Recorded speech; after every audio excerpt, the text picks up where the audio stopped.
everyone. Hi. Thank you for joining us at the 12th edition of Expo Chicago Contemporary Art Fair. I'm Artistic Director Kate Sears-Batowski, and it is my great pleasure to welcome you to Dialogues, presented in partnership with the School of the Art Institute of Chicago. Dialogues offers panel discussions, conversations, and provocative artistic discourse with leading curators, designers, artists, arts professionals on the current issues that engage them. This afternoon, I'm excited to welcome 3 artists for a discussion on contemporary, interdisciplinary, and image-based practices. The conversation will explore how materiality, scale, and context shape visual narratives with a particular focus on the role of symbols or props in their work. Today, I'm pleased to introduce our artists, Aki Goto, Sara Greenberger Rafferty, and Amanda Ross Ho. Our moderator for the conversation will be Elisabeth Sherman, independent curator, and most recently, the Senior Curator and Director of Exhibitions and Collections at the International Center of Photography. I'll now hand it off to Elisabeth to begin this evening's conversation. Thank you so much, and thank you so much to Expo for having all of us. These are 3 artists I admire so deeply and know to varying degrees or am newly acquainted with and feel very privileged to be in conversation with today. And thank you all for being here on a gorgeous Saturday night after 2 really cold Chicago-y days. So I'm glad you're inside with all of us. I know it's a bit of a chaotic environment Saturday at the fair. There's a lot going on behind us, but we'll do our best to keep you focused, and fortunately these will help us speak at a volume. I hope we're audible to everybody. I'm going to quickly turn it over to the artists, but I just wanted to sort of start with a bit of a provocation. The title of this talk we changed to Contemporary Images, although I believe it was originally Contemporary Photography. And I think you'll see that what connects these 3 very different practices is an engagement with image making, a questioning of image making, maybe a revealing of how it functions in our day-to-day life and in our cultural spheres. But I don't believe that any of these artists would consider themselves photographers first and foremost. And so I kind of like that we're coming together to talk about image making and photography, but not under those strict auspices. So on that note, I think I'm going to pass it first to Aki. Hi, I'm Aki Goto. So I'm going to start showing some works that I have worked. So I make mainly videos, sound, and installation, and performance, sometimes drawings, and so this one, so this is one of the videos I made 2023.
So mainly, thank you. So I have made lots of video work of my life. I have 2 children. They're pretty special, wonderful, and crazy, and so it's been that's been kind of like the center of my life, and I've been chasing them ever since they were born. And so they're all like that and very short. And I started this project a little before the pandemic happened. And it was around that time, it was like my diary. And almost every day, sometimes like a few days a week, I made the video and posted on Instagram. And then I kept doing it for like 3 years. And so that kind of like created inside me that my own understanding of how I relate to my own universe. And then so this image I did with the video work and also some objects. Those were kind of symbols of my life, the furniture, and also the big red balls. This is painted in white, but it was a big red ball, exercise ball. And then I put a lot of them in the space. And also I made a video of it.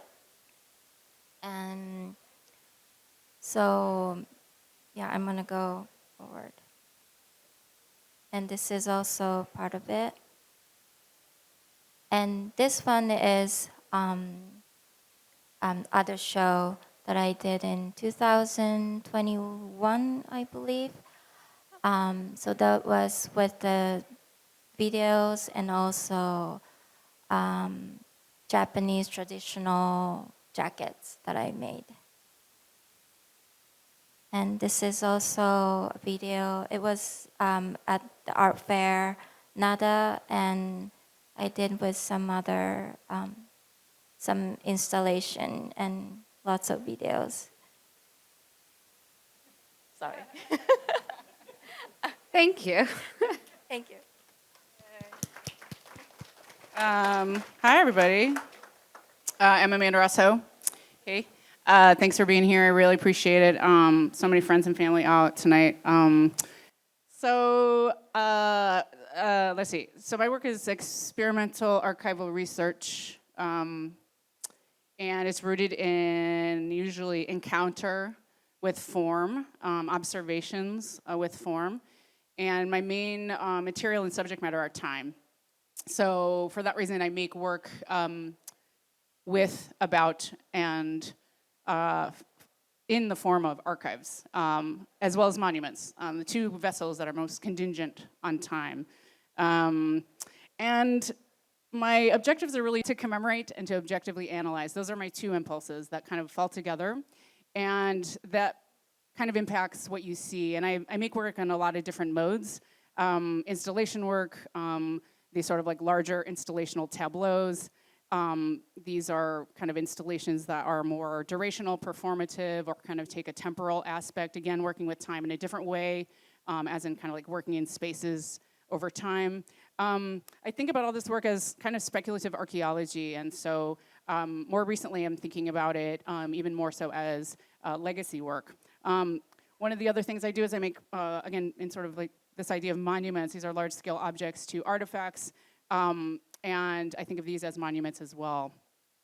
One of the things that's really important to me is my family upbringing, and that's been a huge influence. And one of the things we're going to talk about today is photography and pictures. Shout out to my mom, who's actually here in the audience. She's in this image on the right side. Having influence by family members who are photographers, but also artists and makers, has been a big part of the kind of shaping force of my work. And for that reason, all of the things that I make, whether they're objects or installations, are all rooted in picture making. So on the right-hand side, this is me and my mom in our family darkroom growing up, as my parents on the left. And this is a piece that I actually made, which is a reproduction of that photo enlarger. So this is made with the collaboration of Hollywood prop makers in Los Angeles, where I live. And this is a kind of fastidiously fabricated object that is identical to the original. Very much thinking about scale. I use scale as a kind of key device. I think one of the things that's really important to me, or what the work is kind of embodying at this stage, is survival, right? Like it's like kind of about like the things that survive are sort of encouraging that idea. The other artistic influence is some of my professional activity. I made props for TV and film when I first moved to LA, and I still work with that kind of universe of fabrication and kind of people that think about lens sensitivity, things that are made for the lens or for the camera. And so therefore, you know, a lot of the objects that I make are literally props, but also thinking about just the idea of self-consciousness as photographic subject. The other influences are thinking about my training as a performer, theatrical kind of presentation is baked into me as a showgirl, but also textile design and some other kind of, you know, again, professional experiences, which may be interested in production and interested in presentation in terms of the constructed environment, mise-en-scènes of like sets and spaces of, again, presentation for the camera. These are just some things I've made in Chicago. So I do a lot of public work, and I obviously work in scale. This was at the MCA here. I'm just going to quickly talk about the piece that's here at the fair, and I just have a minute left. I just got a wave. But we can maybe talk about it more extensively in the conversation. This is in the I Love You Too booth in 226, and this is a piece that was made based on a set of photographs shot by my father in the 1980s that were a portfolio to get a job as a commercial photographer, as a product photographer. And he shot these images using objects from our family home. This is my father, which is produced as a light box, which is also in the booth here. And this is the piece, which you can walk over and see. And it's kind of an archive of props. So what I did is I reverse engineered all the photographs in the image and found all the objects through the engine of eBay, which was a specific reason to kind of use the engine of like a circulatory system of image-based auctions. And I recreated an archive of all of those objects that comprise the photos. They're presented on this table, which is a recreation of the kitchen table that I grew up with in my childhood home, scaled to 154%, which is the size of my body when I was 5 years old. It hits my body now at the same level as when I was 5 years old. And so that's like the reason for the scaling. But this is, again, this like combination of like a forensic exercise in which I'm kind of analyzing these images, but then also this kind of theatrical presentation. And I'll just scan through a couple more of these images. And hopefully we can get into a conversation about this particular kind of prop making. So yeah, I think my time is up. Many more things to say, but I'm going to pass it on to Sara. Thanks, guys. Okay, hi, I'm Sara. Thank you for having us. It's really nice to see so many people here again. Echo, echo, echo. I'm going to show some images of works that I consider some props in my work, and then I'm going to read something. This is called Peel Prop. It's very small. I mean, it looks bigger there. Mic Prop. Bill's Prop. Pie Prop. Chicken Prop. Window piece. And here's a bunch of props together in an installation view in my installation Gloves Off from 2017. Okay, so I'm gonna start. I just realized I can't go back on the slideshow clicker, so I'm gonna stand up. I spent 2024 writing a book about iconography, and I'm gonna read some excerpts. So it's kind of weird to be talking about images and reading words, but here we go. Bananas. Bananas is more of a word than an image. It's a failed palindrome or a near palindrome, the musical intonation of spelling it reminds me a little bit of spelling Greenberger. Greenberger. It's another yellow thing. Banana, it's a phallus, of course. It's a Woody Allen picture, meaning nuts. When I tell my writing partner I'm writing about bananas and have to make word count in the next 20 minutes, she tells me to write a poem. Here goes. A banana is different than a bunch of bananas. Actually, I did research bananas, the monocultures, but more than that, the brutality, slavery, and cruelty of banana production. Even to this day, that banana wrapped in its peel, wrapped in plastic in a basket. The banana peel is a slippery joke of falling flat on your back like you were kicked by an invisible dick. Sorry, I'm losing my text here. Okay, the peel. The banana peel is a propellant prop, the slippery dickskin obstacle of cartoons the world over. I honestly can't remember if Doc Brown puts a brown banana skin peel in the DeLorean at the end of the Back to the Future as fuel, but it's certainly possible. Is a banana peel funny or useful as a slip instigator because it's so slimy and quintessential as an obstacle? Or is it because of its association with the most phallic of fruits? Like, not only are you slipping, which is embarrassing and emasculating, but you are slipping on a dickskin that I casually tossed without caring who crossed its path. Can bananas and art be broached without talking about The Comedian by Maurizio Catalan? You know the one. It's a real banana duct taped to the wall, debuted at the Miami Art Fair and priced at roughly 1,350,000%. We're talking about scale. The cost of the material involved in its making. An obvious dick joke that with Catalan's imprimatur became a wildfire, infamous story, and the main headline being, the art market is stupid, rich people are dumb, and artists don't know how to art. Someone should write a feminist history of art from the fountain to the comedian. Impossible to do without coming across as humorless, though I would certainly try. Both too easy and impossible to write about Catalan's The Comedian. I think he's a great artist. I think the piece is extremely cynical. Just because you can make that piece, does it mean that you should? Most of all, it's hard not to see the critique and evidence of the bankruptcy of the thing you've dedicated your whole life to and not be deeply depressed. I don't even know why I brought this up. Like so many things these days, the critique is pointless. And also, finally, a banana is yellow. But it's only yellow because of monoculture and selective breeding for hardiness, intercontinental travel, shelf life, consumer appeal. Indigenous and heirloom bananas, which have been bred near to extinction, are often brown, green, red, and every bruise color in between. How am I on time? Okay, I have one more. I'm just going to go for it. Rubber chicken. A rubber chicken most certainly is yellow. It's a gag prop. It's also poorly cooked poultry.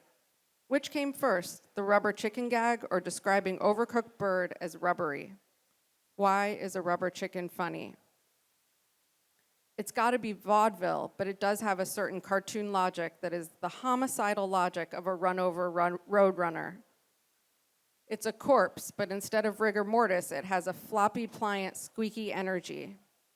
Like a pie, a rubber chicken is ostensibly comedic food, except it's chicken the animal, not the food. I first grabbed it as a part of a catalog of props belonging to comics and magicians. It quickly became a body, and I quickly ran it over. I'm going to skip ahead. I actually have seen both duck and chicken chicks that are yellow. So it's the yellow of a chicken, a baby/child thing. The difference between a rubber duck and a rubber chicken might as well be night and day. A child bathing with a rubber duck, adorable. A child bathing with a rubber chicken, psychotic. Ironic and psychotic. The chicken didn't get across the road because I flattened it with my car. Thank you.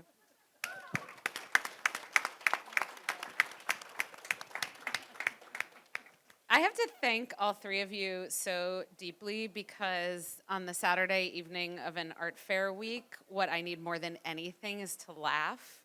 And I have also never participated in a panel where not only did the audience laugh, but all of you did, and that was remarkable. So my first question is going to be about humor. Like, we can get to images later, but there were so many rich things in what each of you said and in how you poked us and moved us. But I really want to hear how each of you deploy humor, why you use it in your work. Maybe if you want to say what it does for you right now, and any of you can start.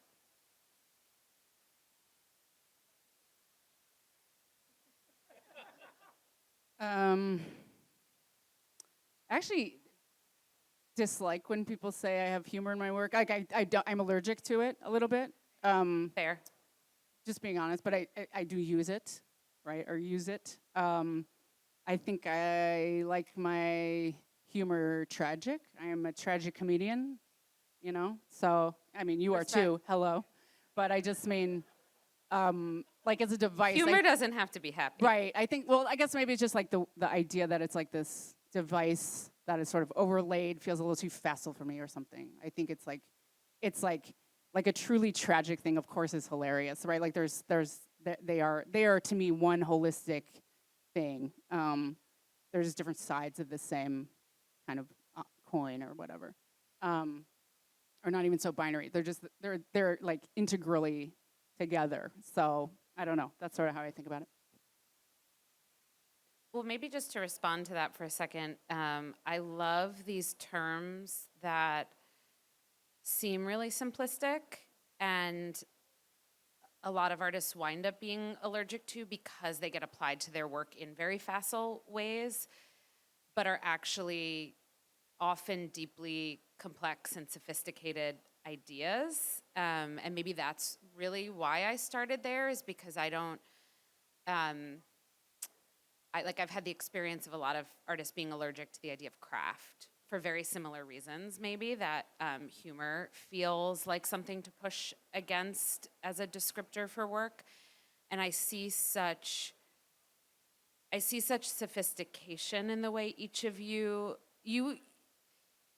moved us. You forced us to have a physical reaction, to emote publicly.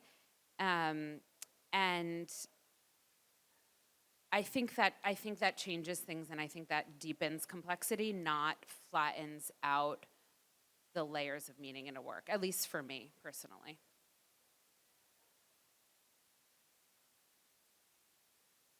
Can I say one way in which it's like humor, but it's more of like a meta? I think one of the things about being an artist is like being, a comedian is a kind of artist, and it is amazing to see work of other artists and be inspired to sort of come up with something better and just be pushed in your own, talking about humor, talking about craft. And it's a little, I'm on the non sequitur kick, but I think that's something that I can see in this panel, like just the way you can see someone's work, and then it just makes you go back to the studio like energized. I guess I was thinking about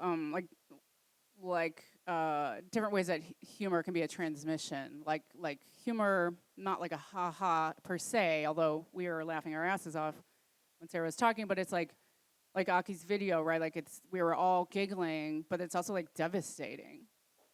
Like your video is devastating. And it's like, I guess like I'm interested in these things that kind of have that, like it comes in a different transmission, right? Like for me, it's like, I think about like outsized reactions to certain things in life being unreasonable. That has a funniness to it. Like it's ridiculous to do what we do as artists, and that's funny, but it's not like haha funny, right? Like or it could be, but you know, like these things that we kind of like, these great lengths that we go to that are like absurd, basically, or like extraordinary, and that can have a humor. But and so, I guess I just take issue with the term, but I'm interested in it as, you know, I'm interested in like its complexity, and I think comedy, like full blown comedy, is like one of the highest art forms. So I'm also, you know, interested in that. You and I sat in a comedy show one time.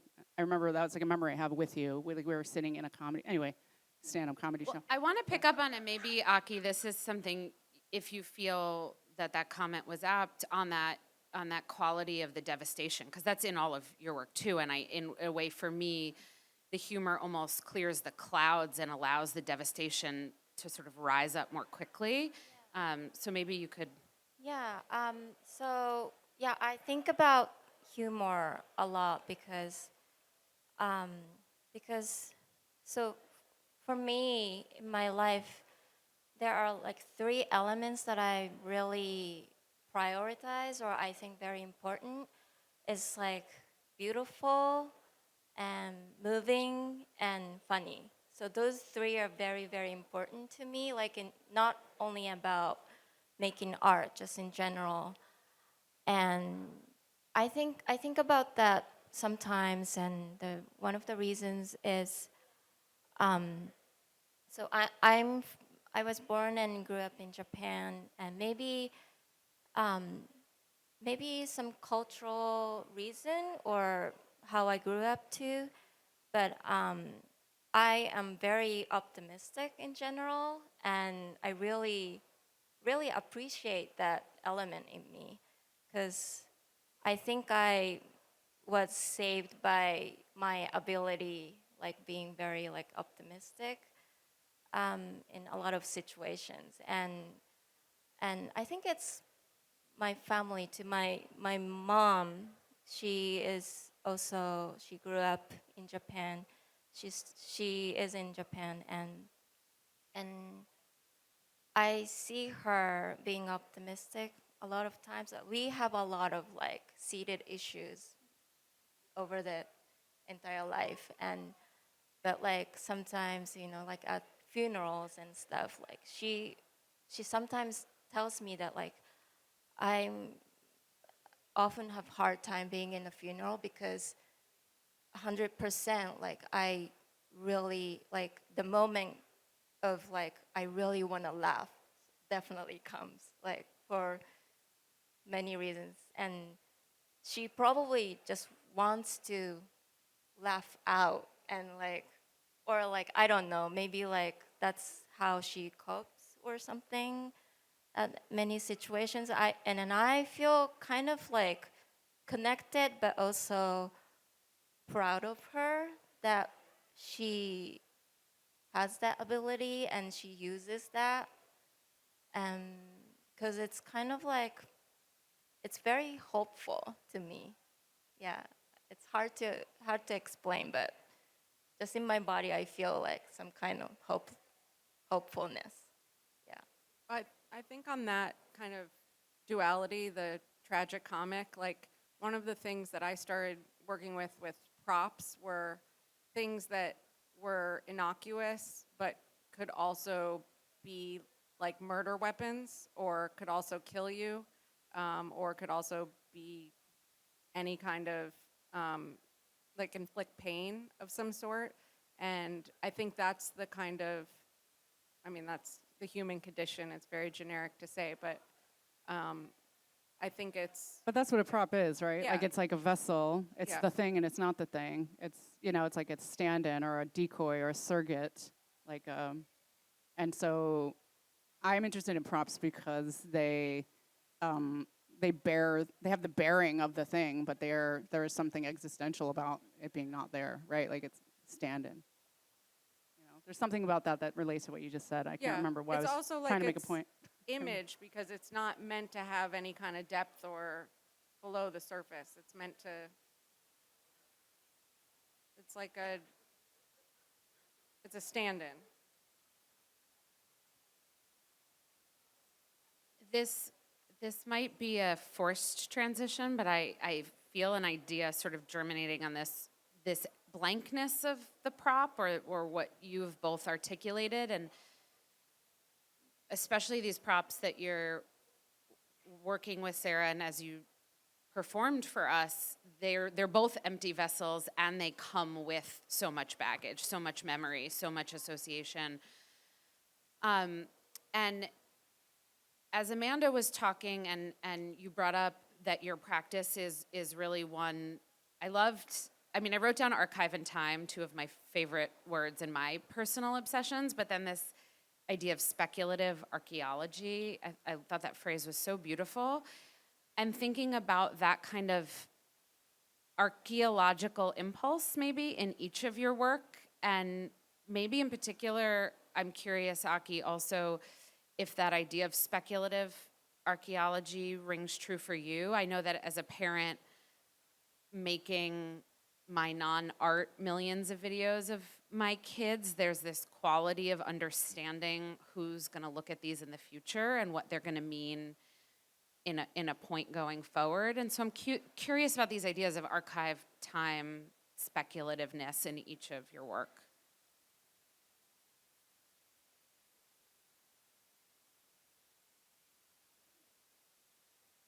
Do you want to start? Do you think about the videos you're making as archival?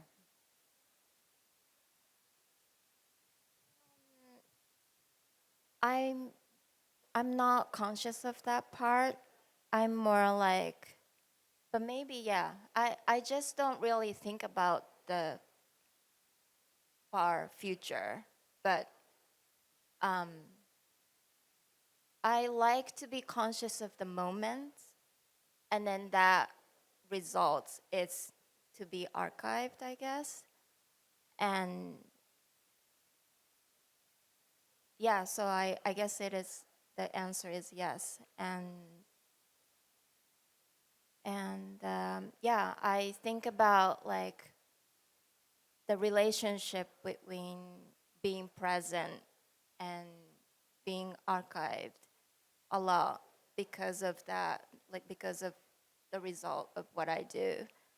And yeah, so the prop is, to me, it's kind of like, I really like to think, like thinking about the relationship with myself and the universe. And because I guess myself is the universe to me, and so it's not even the relationship, it's about myself and the universe. But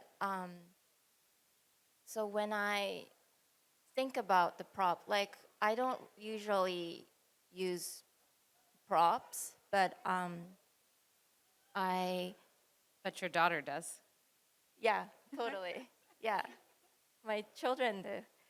And yeah, so it's so true. And also the red ball project that I showed in the slides, and the red ball was kind of like a symbol of subconscious at that moment. And so what I wanted to show was coming from my body, or like human body, the red ball, the subconscious is coming out of the body, and then it's actually expressing your universe in the world. And that was like a major prop that I did.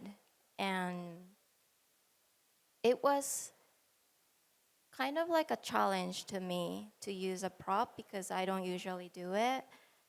But I felt like it was kind of like an offering to my universe.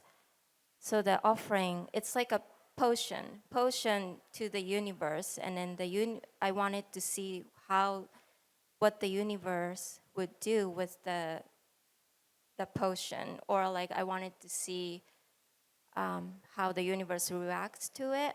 And that was my improvisational attitude towards the work that I usually do. So yeah, I don't know if it was an answer, or yeah, that was.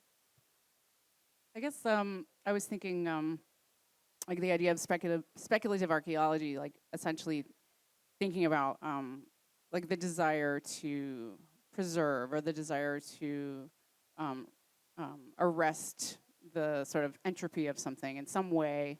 But then also the speculative part is that for me, like, I'm not interested in this. I mean, I'd be like a historian or an archivist or something else. It's like the other side of that is like this. The speculative part is like the theatrical, so the exaggeration and the I'm not interested in like a clean transmission of something that is informative, right? Like the import is something more psychic and something more theatrical, exaggerated, or but there's there's sort of the vessel of the archive is interesting to me as a way of looking, and that's sort of where the sort of analytic gaze comes in, and the sort of completionist gaze of like really going through and understanding something anatomically. So these objects are props and monuments. They're going through the act of getting to know something so intimately by recreating it at a different scale that I become completely kind of like immersed in its anatomy, and it becomes,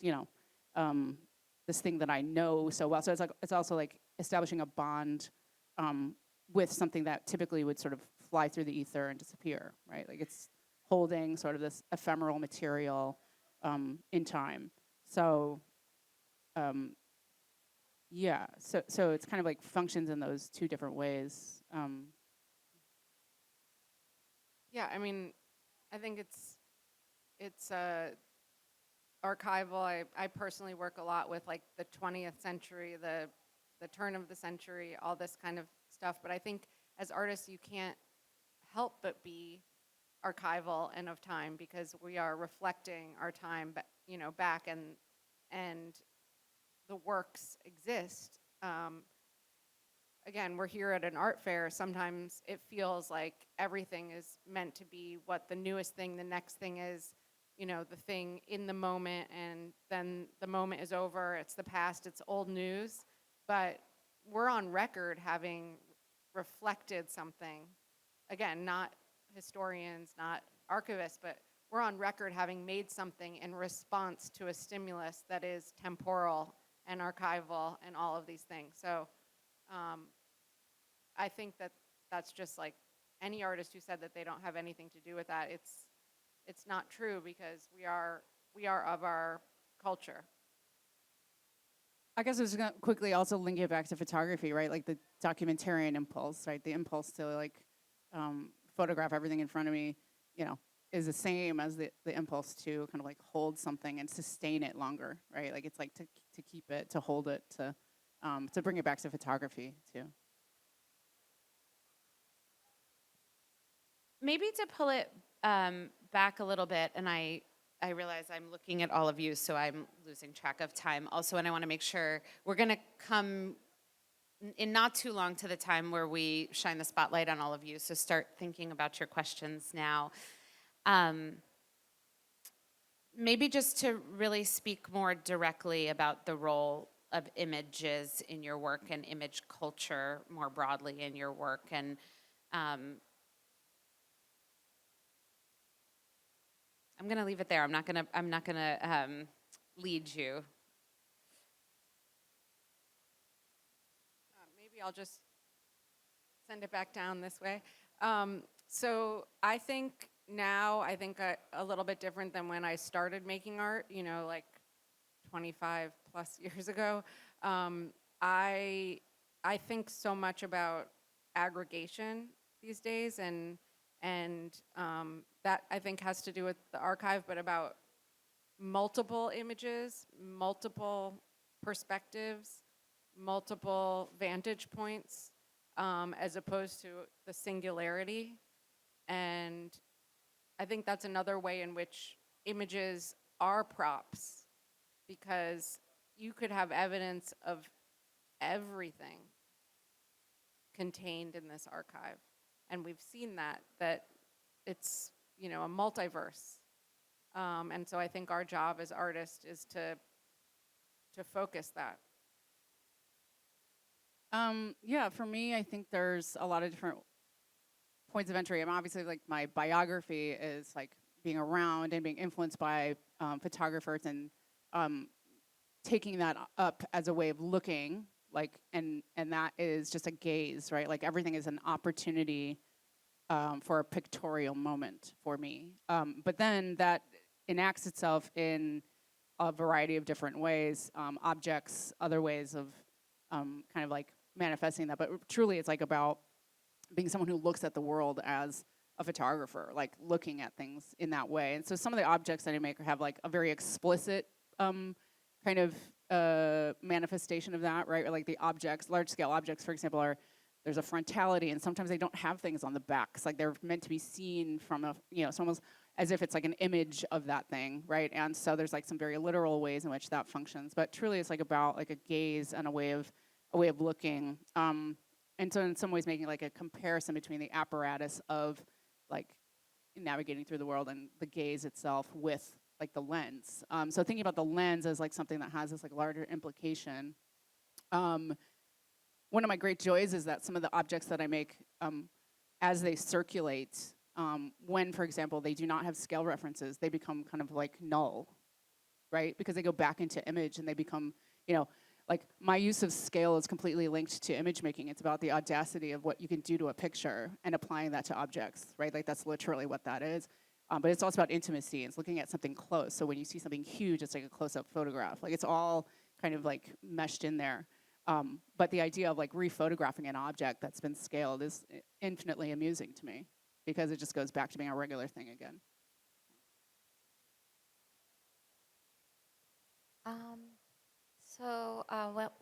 When I take videos, especially of my children, when I was looking at the screen and chasing them, so I'm basically looking through my camera, which is my phone. So my phone screen is my kind of eyes, and then when I'm taking it, I think I'm not really a mom that moment. I'm more like, to me, it's like a higher self of maybe like myself or to them maybe, or like just the top of the universe, like, and because I'm really like watching this world in the screen with a very like warm eyes, and I can be very warm to them, like compared to other times that like a lot of times I'm a very angry mom, or I don't know why you guys are laughing, but yeah. Us too. Yeah, right? Yeah. So what I wanted to say was, I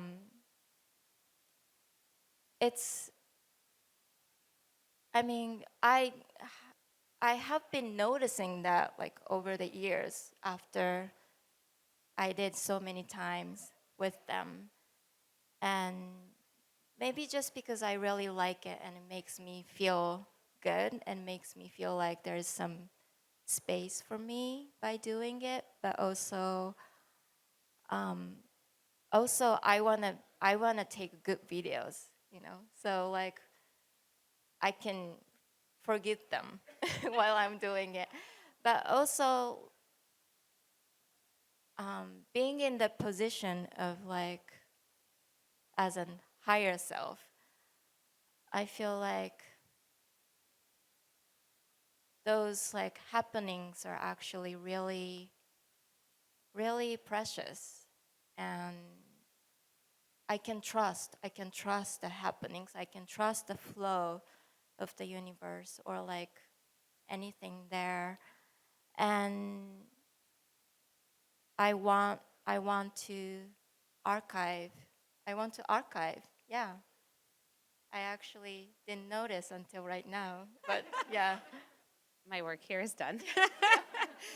On that note, I'm going to make you all work a little bit and take some questions from the audience.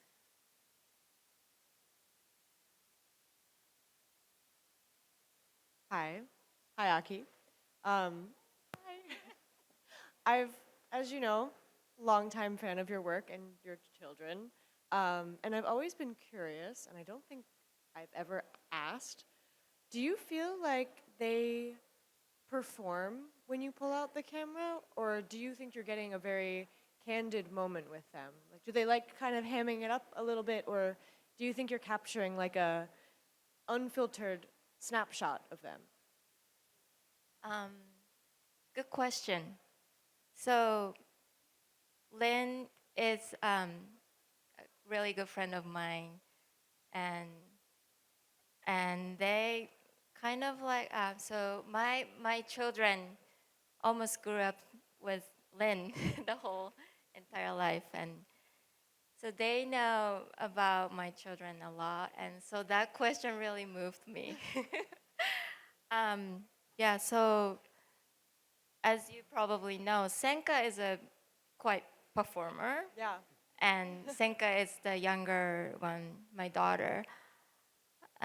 She might perform a lot, but actually, it's her nature too, you know? Yes. So it's real. Like her performance is real, her, you know? Can I make a call back? A chicken and an egg? Is it a chicken or an egg thing? A call back to your work? Okay. Now my work here is. Do we have Yeah. another question?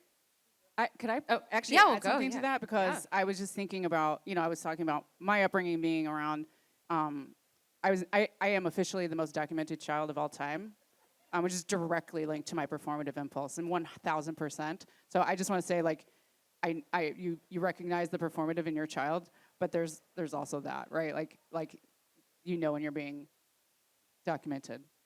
I mean, I almost didn't comment because this is a topic I'm incredibly obsessed with, having also small children and watching their own awareness of and reaction to the phone as camera over time. And then they're 8 and 6, and now they start taking it and they start making their own videos and they start performing for it with their own control or taking pictures of us, and now they know how to manipulate the pictures in all these ways. And I'm super interested in this chicken and egg and what perpetuates what. And also, again, this is just my own personal tangent, but these ideas, the idea of nostalgia and a kind of forced nostalgia that our phones and the applications in which the photos live force upon us. So I think it will be really interesting to see as these kids grow up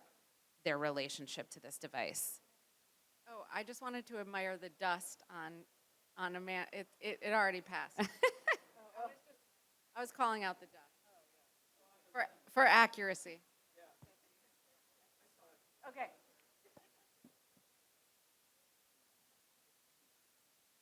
Uh-oh. It's my mom, everybody. Mom question. Woo, woo, woo. Woo, woo. Laurel Ross, everyone. I actually have a question for Sara. Classic, Mom. Sara, I want to read your book. Is it Thank getting you. published? I mean, technically, it's just a manuscript because, but I don't know this nomenclature. But thank you for that. I really need it because now I have a vulnerability hangover. But yeah, I don't know. I have any publishers out there that want to put it out. Get in touch with me. Thank you. Okay. Other questions?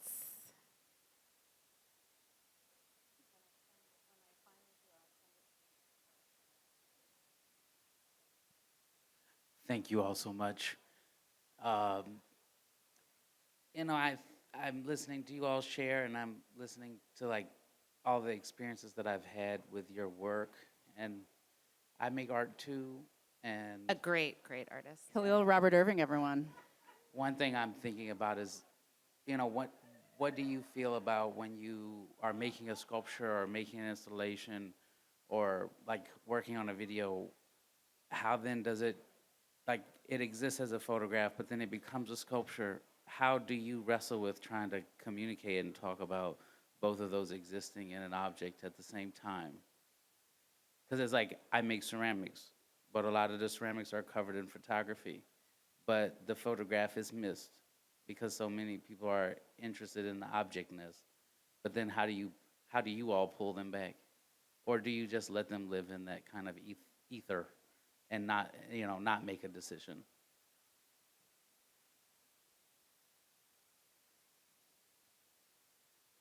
That's a really interesting question. I think It's one I'm wrestling with every day. I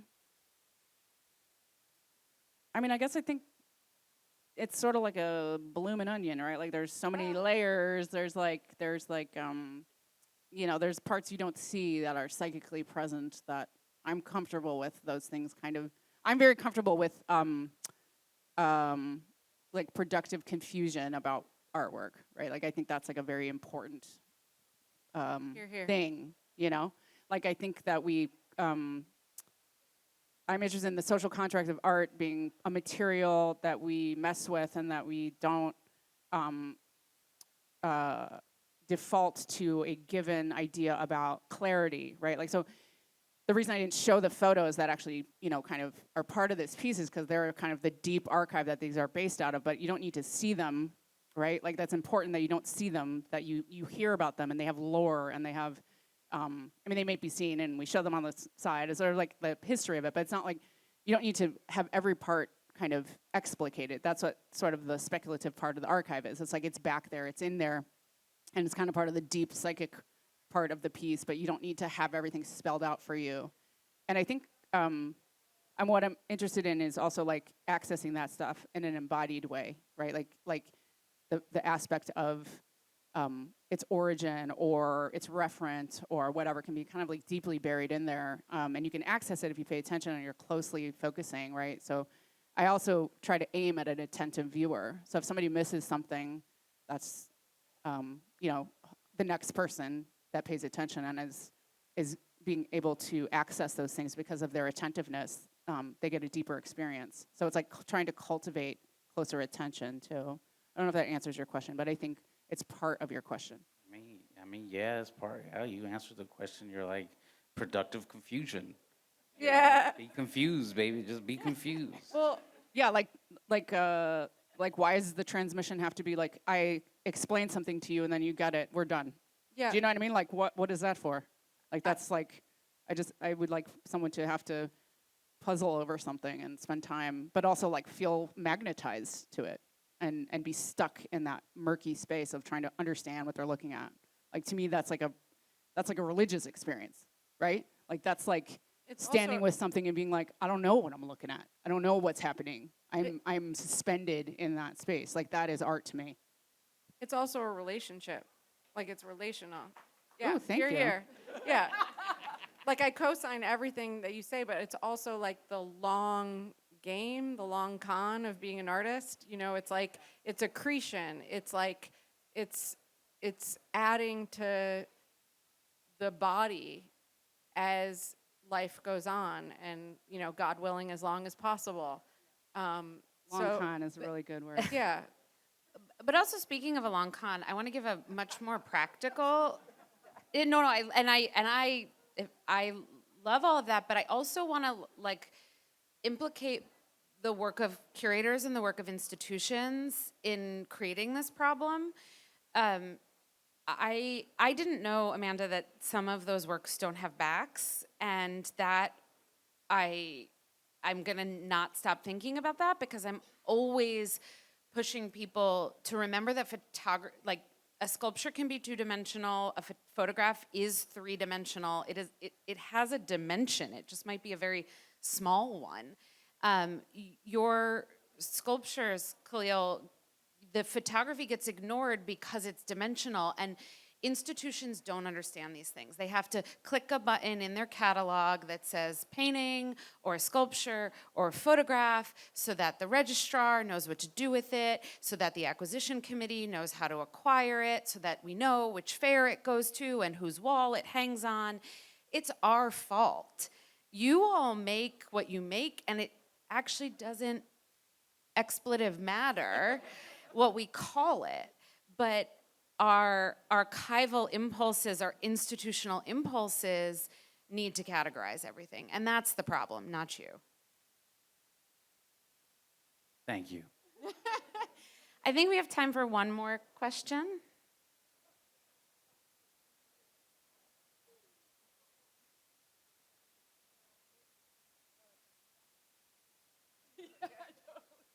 Thank you. My voice isn't that loud, so I needed the microphone. I wanted to ask about, I think it was something that Aki touched upon, because we've been talking about time-based work and archives, which she mentioned something about being in the present moment. And I understand objects being, an artifact of time, but I wanted to ask what, we saw Sara speaking live poetry in the moment, but I wanted to ask what you thought about the object as helping you be here now and be in the present moment.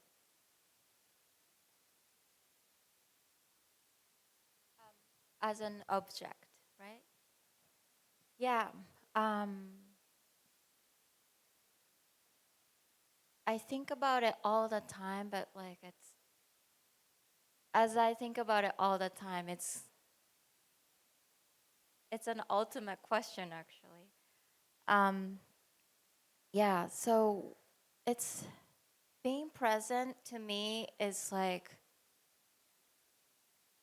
it's the state of being in the flow with the universe. So, which means I can trust this moment, or which means I can trust everything, which feels most of the time impossible, but when I'm actually in the present moment, I can tell, I know that this feeling of being present in my body is the truth. And then I need to know how to really explain in my words too. But actually that's pretty accurate. It's the feeling in my body. And so I think I don't know if I'm being able to capture that feeling in my videos, but sometimes I do feel it. I feel like it's successful because I can go back to the moment, and I can, or it becomes the new moment at this right now, but I can laugh, I can cry, I can feel, and that experience is kind of proving to me that everything is okay. So that kind of relief, accepting and trusting my body. Yeah. Thank you, Aki. It's such a beautiful note to end on after being here present with all of each other this evening. Thank you so much to the three of you for your generosity. Thank you, Thank you Elizabeth. so Thank you, much. guys. To all of you. guys. And to Expo.